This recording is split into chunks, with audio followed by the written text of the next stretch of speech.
13장을 보면 짐승이 둘이 나옵니다. 하나는 바다에서 나온 짐승, 두 번째는 땅에서 올라온 짐승, 666입니다.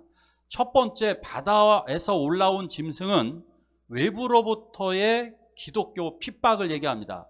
누구냐? 뭐 이렇게 상상할 수가 있어요. 예상을. 예를 들면 그냥 이슬람교, 공산주의, 무신론, 세상의 세속적인 권력, 이러한 사람들이 바로 외부적인 세력, 즉 바다에서 올라온 짐승이다, 이렇게 볼 수 있어요. 두 번째, 땅에서 올라온 짐승은 어린 양 같은 모습을 하고 있었어요. 즉 기독교 인척하는 세력들인 거예요. 두 번째 땅에서 올라온 짐승은 666인데 땅에 이들은 기독교 인척한다. 그래서 첫 번째는 누구냐? 첫 번째는 이 이단들이다.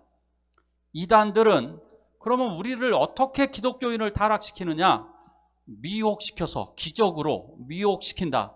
그러니까 기적 따라가면 안 된다라고 말씀을 드렸습니다. 그러니까 이단들은 여러 가지 기적으로 우리를 미혹시킨다.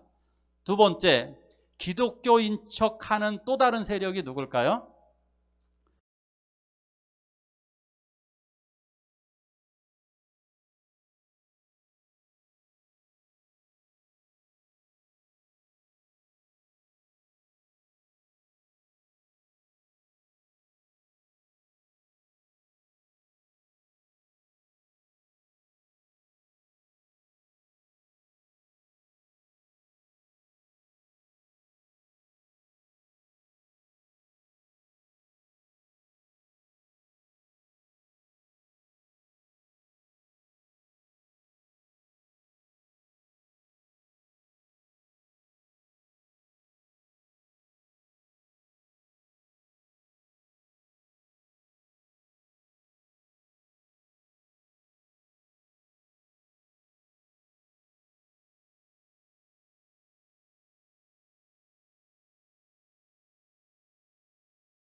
돌아가신 어린 양이 여기에 나오시게 됩니다. 자, 그런데 어린 양이 지금 어디에 서 계십니까? 시온산에 계십니다. 시온산이 어디일까요? 시온성과 같은 교회. 자, 시온성과 같대요, 교회. 시온이 어딜까요? 시온은 예루살렘을 의미합니다. 예루살렘이 바로 시온입니다. 마지막 날의 메시아는 예루살렘으로 강림하신다. 이게 상징적인 의미입니다. 진짜 예루살렘으로 뭐 강림하실지도 모릅니다. 그러나 중요한 것은 상징적인 구원의 장소입니다. 예루살렘은 하나님의 구원의 장소, 예수님이 하늘로 들려 올라가신 장소, 그리고 다시 구원하시기 위해 재림하시는 상징적인 곳, 바로 그 시온에서 우리를 구원하여 주실 것입니다. 근데 구원받은 백성들을 한번 보시기 바랍니다. 구원받은 백성들이 어떻습니까? 구원받은 백성들은 어떠한 특징이 있나요? 이마에 뭐가 있나요? 예, 구원받은 백성들은 어린 양에 하나님의 이름이 쓰여져 있고 어린 양 예수 그리스도의 이름이 쓰여져 있습니다. 그러면 진짜로 글귀가 쓰여져 있을까요? 아니죠. 이마는 사람들의 생각을 상징하는 것입니다. 이마는 그 사람의 인격을 상징하는 것입니다. 인격과 그 사람의 생각과 마음, 그것이 바로 무엇이 들어있느냐, 그걸 얘기하시는 거예요. 우리들의 생각 속에, 우리들의 인격 속에 예수 그리스도의 이름, 하나님의 이름이 들어있기를 축원합니다. 이런 사람이 구원을 받고 14만 4천 명이 된다라고 하는 것입니다. 이들이 바로 기쁨의 찬양을 부르는 거예요. 이 찬양이 얼마나 좋은 찬양일까요? 여러분들 기회 되시면 콘서트장을 꼭 가보십시오. 콘서트 할 때 가보면, 가수 콘서트 하는데 꼭 가보세요. 그럼 어떻습니까? 맨 처음에는. 콘서트장 가보신 분 있으신가요? 가보셨죠? 소리가 어떤가요? 우리 교회 이 마이크 소리, 이거의 몇 배인가요? 수천 배 될 거예요. 그냥 콘서트장 가면 귀가 콩처럼 울려가지고요, 좀 짜증이 납니다. 그런데요, 거기에 10분, 30분 있다 보면 어떻게 됩니까? 동화가 돼서 심장이, 그 사람들이 음악이 들을 때마다 쿵쿵쿵 뜁니다. 자기도 모르게 어떻게 되느냐? 이렇게 됩니다. 자기도 모르게. 가보시라니까요. 맨 앞자리 한번 가보세요. 그렇게 되면 자기도 모르게 심장이 뛰고 거기에 하나가 됩니다. 그 콘서트장의 인원이 10만 명만 넘어가는 순간 나도 모르게 여기서 엔돌핀이 막 솟아나가지고요, 미친 듯이 뛰어다닙니다. 찬양. 14만 4천 명이 부르는, 천군 천사와 함께 부르는 그 찬양, 마지막 날에 우리는 경험하게 될 것입니다. 자, 근데 이제 정체가 나옵니다. 이 사람은 14만 4천 명에 누가 들어갈까? 자꾸 이러한 것을 이단들이 자꾸 질문하는데, 혹시 들어간다면 이러한 조건이 있을 수는 있을 것입니다. 한번 읽어볼까요? 시작. 이 사람들은 여자와 더불어 더럽히지 아니하고 순결한 자라, 어린 양이 어디로 인도하든지 따라가는 자며, 사람 가운데에서 속량함을 받아 처음 익은 열매로 하나님과 어린 양에게 속한 자들이니 그 입에 거짓말이 없고 흠이 없는 자들이더라. 아멘. 만약에 하나님이 14만 4천 명을 선별하신다면 이분들은 순교한 자로 보여집니다. 순교한 자들입니다. 자, 네 가지 한번 따라해 볼까요? 혹시 여기에 들어간다면 이런 조건이 있을 겁니다. 따라 하시기 바랍니다. 순결한 자, 따라가는 자, 속한 자, 흠이 없는 자. 자, 어린 양처럼 순결한 자, 어린 양을 따라가는 자, 어린 양에게 속한 자, 어린 양처럼 흠이 없는 자. 이거예요. 이러한 조건을 갖춰야 되는 거죠. 자, 그렇다면 이분들은 누굴까?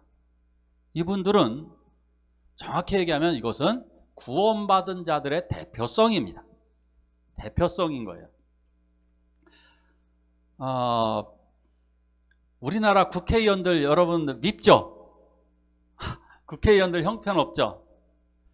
그 국회의원들이, 각 나라의 국회의원들이 뭔지 아십니까? 그 나라의 대표성입니다. 맞죠? 선거로 다 뽑으니까. 그 나라의 수준이 그 나라의 국회의원들을 만들어내는 겁니다. 우리 국회의원들 보면 참 어떤 분들은 밥을 먹다가도 밥 먹기 싫을 정도 생각이 나기도 합니다. 그런데 그 수준이 바로 우리나라의 수준입니다. 각 나라마다 보십시오. 그나마 한국이 조금 나을지도 모릅니다. 중국에서 이번 영국에 거하는 총영사가 그 데모하는 사람 몇 명을 총영사가 나와서 머리 쥐어뜯고 막 때리고 그러죠. 이게 중국의 수준을 나타내는 겁니다. 중국 총영사가 그곳에 남의 나라에 가서 머리털을 쥐어뜯고 두들겨 패는 이런 수준이 중국의 한심한 수준을 나타낸다라고 볼 수 있는 거죠. 그렇죠? 그 대사가 그 나라의 수준을 나타내는 거거든요. 자, 이렇습니다. 14만 4천은 어떤 수준을 나타내는 겁니까? 하나님 구원받은 자들의 대표성 수준이 이 정도 된다는 겁니다. 하나님의 자녀들. 이것은 우리들이 정말 14만 4천 명에 들어가야 해 라고 하는 유치한 식으로 이것을 접근해야 되는 게 아니에요. 난 여기에 들어가야만 해 라고 하는 어리석고 유치한 식으로 접근하는 것이 아니라 저분들을 우리도 따라가야 되겠다라고 하는 저 대표성, 저런 분들. 우리 예전에 위인전 읽었잖아요. 이수신 장군 보잖아요. 유관순 누나 보잖아요. 우리들은 그런 분들을 보면서 나도 저렇게 위대한 삶을, 슈바이처 같은 위대한 삶을 살아야 되겠다라고 생각을 하잖아요. 우리가 이런 분들을 모델로 이분들의 삶을 따라가시기를 축원합니다. 하나만 더 말씀을 드리면, 어떤 성도님들, 어떤 목사님들 서로 만나면 우리 이런 얘기를 많이 합니다. 한국 교회 타락했어 라고 얘기합니다. 그죠? 한국 교회, 한국 목사님, 한국 성도님들 다 타락했어 라고 이야기합니다. 서로 이야기합니다. 맞기는 맞습니다. 말로만 합니다. 우리들 자신을 돌아봐야 될 때입니다. 지금은 비난할 때 아닙니다. 남들 그거 100번 비난하면 뭐 하겠습니까? 나는 이라고 붙어야 되는 겁니다. 당신은 그리스도를 따라가면서 닮고 있는가? 그것을 다시 한번 새겨들어야 되는 겁니다. 나는 정말 그리스도처럼 죽으려고 하는 사람인가? 아니면 잘난 척하는 사람인가? 한번 자기를 한번 돌아보시기 바랍니다. 나는 지금 어떠한 인간인가? 가만히 자기 자신을 생각해 보아야 하는 것입니다. 자, 이제 다음 말씀 또 볼게요. 같이 읽어볼까요? 시작. 또 보니 다른 천사가 공중에 날아가는데 땅에 거주하는 자들 곧 모든 민족과 종족과 방언과 백성에게 전할 영원한 복음을 가졌더라. 하늘과 땅과 바다와 물들의 근원을 만드신 이를 경배하라. 아멘. 천사가 하늘을 날아가기 시작합니다. 마치 독수리가 날아가면서 화를 외쳤던 것처럼 날아가는 천사가 영원한 복음을 가지고 날아갑니다. 영원한 복음을 누군가에게 전해주기 위함인 거죠. 누군가 이 영원한 복음을 들어라. 자, 영원한 복음의 내용이 도대체 무엇일까요? 영원한 복음, 요 이단들은 이런 거 가지고 또 조작을 많이 합니다. 저 영원한 복음은 우리들이 전하는 메시지야, 또 이렇게 얘기하는 거죠. 꼭 영원한 복음은 무엇일까요? 바로 예수 그리스도의 복음인 줄 믿으시기 바랍니다. 예수 그리스도가 나를 위해 오셨고, 나를 위해 죽으셨고, 나를 위해 부활 승천하셨습니다. 이것을 믿는 자, 이 분들이 바로 영원한 복음을 가진 자들입니다. 예수 그리스도의 십자가를 내 마음속에 모시고 부활을 소망하며 살아가는 분들이 영원한 복음을 가진 거예요.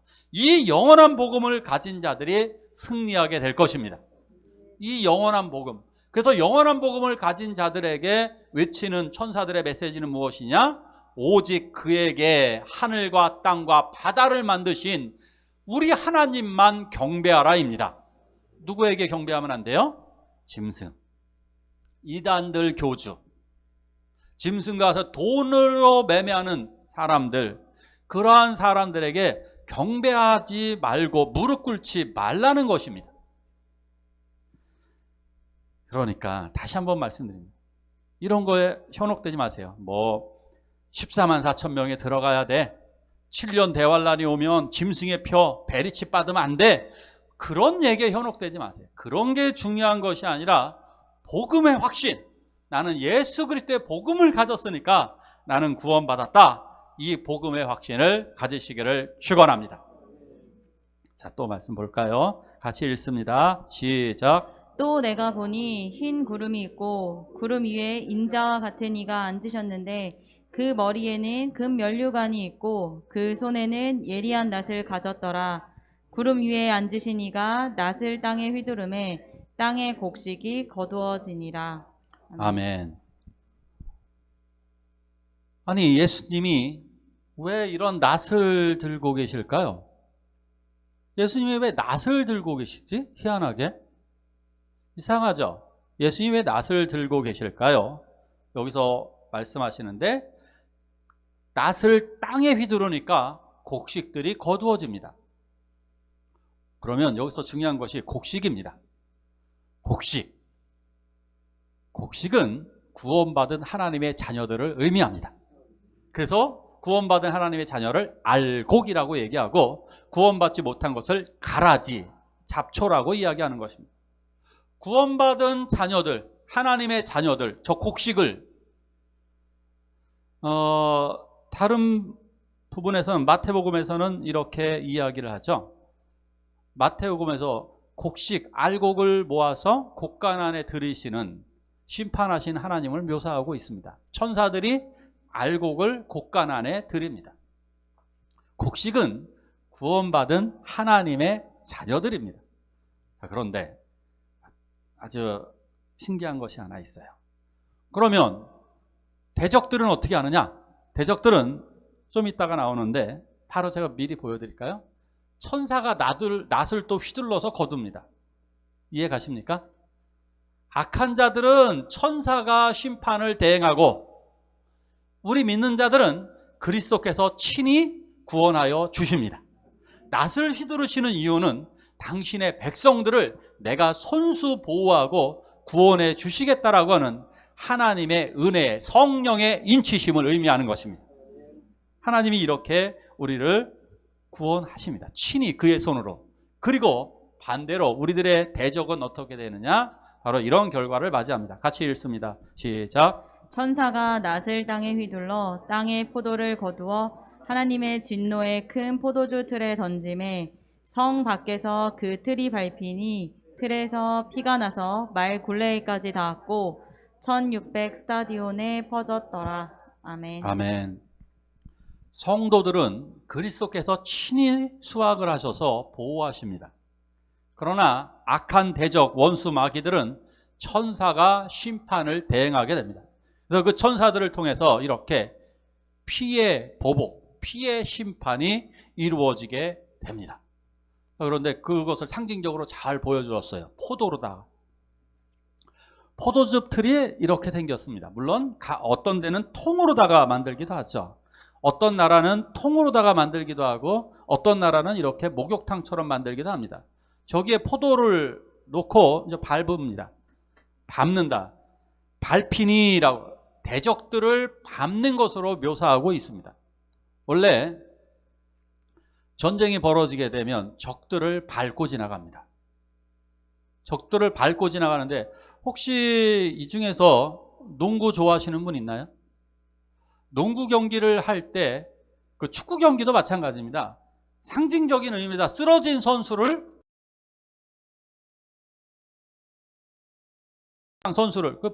박 집사님 아마 잘 아실 것 같아요. 이렇게 밟고 넘어가는 경우가 있어요. 그게 뭐냐? 내가 니네들 밟았어라고 하는 얘기입니다. 그리고 농구 같은 거 할 때도 이렇게 넘어가는 거 너한테 안 돼 이런 얘기를 하는 겁니다. 자기 수비한 선수 골을 넣고 나서 넘어진 선수를 의도적으로 넘어갑니다. 너 나한테 안 된다는 의미를 보여주는 겁니다. 밟았다라고 하는 것은 심판을 상징적으로 역시 보여주는 것입니다. 그 포도, 하필이면 또 포도입니다. 왜 그럴까요? 포도의 색깔이 빨간색, 피, 상징적으로 그들을 심판하시는 것을 보여주신 것입니다. 얼마나 많은 사람들이, 기독교인들이 지금도 핍박을 당하는지 정말 말도 못합니다. 지난번에 고재명 선교사님도 말씀을 드렸지만 요르단 같은 나라, 각 나라들마다요, 지금 라오스 같은 데도 그렇고요, 베트남도 그렇고요, 아직도 공산주의입니다. 라오스 아직도 공산주의고요, 베트남 아직도 공산주의입니다. 공산주의 여전히 위력을 떨치고 있습니다. 이런 나라들에서 선교사님들 들락날락하는 거 정보 당국에서 경찰들이 다 파악을 하고 있습니다. 심지어 중국에서 가장 지금 탄압을 당하고 있는 곳이 어디죠? 중국 사람들이 가장 공산당들이 괴롭히고 있는 지역이 어디죠? 신장 위그르죠. 거기에 CCTV가 150m당 하나씩 설치가 되어져 있다고 그러죠. 10명 이상 모여져 있으면 반드시 공안들이 나타납니다. 거기서 복음 전하기 정말 힘듭니다. 선교사님들만 보면 잡아내서 어떻게든 추방을 하죠. 지금 중국에서. 세계 많은 나라들이 기독교를 이렇게 핍박을 하고 있습니다. 이러한 것들 하나님이, 예수님이 지켜보고 계십니다. 하나님께서 그 대적자들, 무고한 피를, 하나님의 자녀들, 무고한 자녀들의 피를 흘리게 한 것에 대해서 하나님은 이렇게 심판하실 수밖에 없는 것입니다. 그들을 심판하셔서 이거 상징적으로 보여주는 겁니다. 얼마큼 피가 흘러 넘쳤을까요? 1600 스타디온. 이걸 오늘날 도량형으로 환산을 해보니까요, 320km입니다. 사방 320km까지 피가 흘러 넘친다. 무슨 얘기입니까? 그렇게 심판하시겠다는 이야기를 하고 계시는 것입니다. 자, 말씀을 한번 정리해 볼게요. 예수님께서 왜, 옆에 좀 볼까요? 예수님께서 왜 이렇게 심판하실 수밖에 없을까? 말씀을 한번 같이 한번 읽어보겠습니다. 시작. 가라지를 뿌린 원수는 마귀요, 추수 때는 세상 끝이요, 추수꾼은 천사들이니. 아멘. 마귀가 이 세상에 가라지를 뿌리고 갔습니다. 그런데 이제 추수꾼 천사들을 통해서 마지막에 이제 사랑하는 자녀들을 모으십니다. 그리스도께서 친히 모으시고 악한 대적들은 이 천사들이 심판을 대행하게 될 것입니다. 자, 오늘 말씀을 한번 자세하게 다시 한번 살펴보도록 할게요. 예수님께서 왜 예리한 낫을 들고 계셨을까? 왜 낫을 들고 계셨을까? 그것은 우리들을 보존하시기 위함이었습니다. 우리들을 구원하시기 위해서 그 낫을 들고 계셨습니다.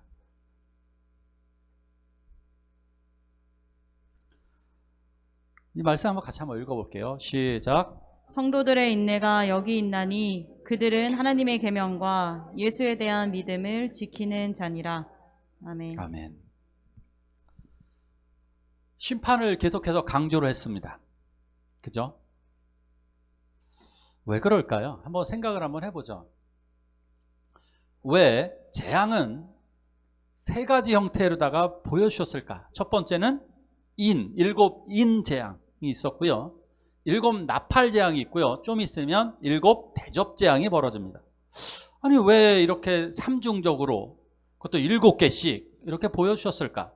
그리고 지금도 왜 이렇게 포도를 으깨듯이 심판하시는 모습을 보여주실까요? 왜 그러실까요? 깨닫게 하시려는 것입니다. 왜 세상에서도요, 사람들이 지금 최근에 일어나는 강력 범죄에 대해서 처벌을 강조할까요? 여러분들 어떻게 생각하십니까? 살인자들 무기징역이 좋을까요? 아니면 훈방 조치가 좋을까요? 성폭행, 살인, 시체 유기 사건, 이런 사건이 벌어지면 엄벌에 처하는 것이 좋을까요? 훈방하거나 아니면 그냥 이렇게 1년 정도만, 아니면 집행유예는 어떨까요? 어떻게 생각하십니까? 엄벌에 처하는 것이 낫다라고 그러죠. 왜 그럴까? 그렇게 해야 또 다른 범죄를 막는 겁니다. 멕시코 같은 데서도 또 충격이, 엄마가 아이를 데리고 가는데 강도들이 그냥 아이를 납치해 가잖아요. 아이를 납치해서 유괴한 그러한 납치범들은 여러분들은 어떻게 하시길 원하십니까? 선처해 주시면 어떨까요? 안 되죠. 납치가 횡행할 거 아닙니까? 엄벌을 강조해서 다시는 이러한 범죄가 이 땅 위에 벌어지지 않도록 하는 거예요. 이 재앙, 이런 것들을 통해서 왜 그러느냐? 제발 좀 돌아와라. 제발 너희 깨닫지 못하니? 그래서 택하신 자녀들을 구원하시기 위한 것입니다. 그렇다면 우리들은 어떻게 구원을 받을 수 있느냐? 1차적인 것으로다가는 이 세상 사람들의 심판을 보여주셨습니다. 두 번째, 아주 더 강력하게 보여주는 거 하나, 구원을 보여주십니다. 어떠한 사람이 구원을 받습니까? 인내하고 믿음을 지키는 자. 요한계시록에서는 이단들은 뭐 이상한 행동을 하라고 그러지만 절대 그런 거 없습니다. 여러분들이 뭐 짐승의 표 실수로다가 베리칩 받아갖고 죽고 그런 거 없습니다. 그렇지 않을 것입니다. 이게 베리칩이 진짜 짐승의 표일까 아닐까? 아리까리, 우리 주님 그렇게 아리까리하게 구원받게 하지 않으십니다. 그래서 멸망받게 하지 않으십니다. 분명히 알려주실 것입니다. 짐승의 표를 받으면 되는지 안 되는지를 분명하게 주님은 알려주실 것입니다. 자, 그렇다면 우리는 어떻게 살면 되느냐? 아주 간단합니다. 어떻게 살면 될까요? 예수님을 닮으면 됩니다. 아멘? 그냥 예수님 닮으면 되는 거예요. 예수님 믿으면서 닮으면 그냥 끝입니다. 뭐 이단들이 하는 신비한 메시지를 깨닫고 여기에 뭐 있는데 야 이거 짐승 666을 풀어야 돼. 그거 아닙니다. 어떻게 우리가 그걸 다 알겠습니까? 우리는 그냥 예수님을 믿고 닮으면 되는 것입니다. 재미난 예화 하나 들고 마칠까 합니다. 우리 이현문 장로님 이야기를 해볼까 합니다. 이현문 장로님이 저희 집 개 쌀떡이를 엉덩이를 재미로 걷어차셨습니다. 그걸 지켜본 유겸이가 그대로 따라했습니다. 유겸이가 그걸 지켜보면서 나도 한번 걷어차야지 하고 쌀떡이를 걷어찼습니다. 유겸이가 왜 걷어찼을까요? 장로님을 따라한 겁니다. 아이들은 어른들의 행동을 따라합니다. 우리들은 누구를 따라하면 되겠습니까? 예수님만 따라하면 됩니다. 아까 말씀, 어린 양이 어디로 인도하시든지 따라가는 자, 바로 그런 사람. 우리는 그냥 예수님만 따라가면 되는 거예요. 다른 데서 구원이 있지 않습니다. 우리 한 목소리로 기도하시길 원합니다. 한 목소리로 기도하실 때 우리 그리스도를 닮게 해달라고, 알곡으로 주님의 손에 거두어지게 해달라고 우리 한 목소리로 이 시간은 간절히 기도하시겠습니다.